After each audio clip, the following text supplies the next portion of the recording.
আসসালামু আলাইকুম guys. So চলে আসলাম নতুন একটা ভিডিওতে। তো আজকে দেখতেছিলাম অনেক বৃষ্টি পড়তেছে, তো ভাবলাম যে এক সপ্তাহ থেকে একটু বেশি হয়ে গেছে আমার টাইমটা। মানে আমি যে আলু মাটির নিচে রাখছিলাম, ওটা এক সপ্তাহ থেকে একটু বেশি হয়ে গেছে টাইম। আমি পারিনি, মানে এটা তুলতে মানে মনেই ছিল না, অনেক ঝামেলা গেছে। তো এই যে দেখেন আমি ফোনটা তুলবো,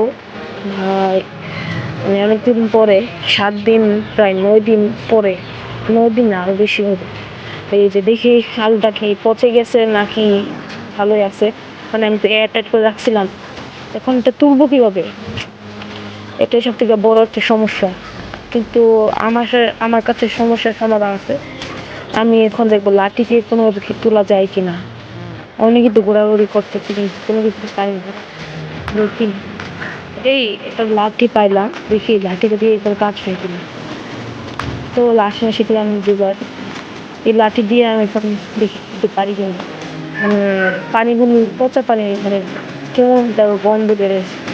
এই পানি আবার হাত লাগাবো, কেমন লাগে। লাস্ট লাস্ট তো হাত দিয়ে তুললাম, মানে কষ্ট করতে কিন্তু তুলতে পারিনি, তাই হাত দিয়ে তুললাম। এই যে আলু, মানে কোনো ক্ষতি হয়নি।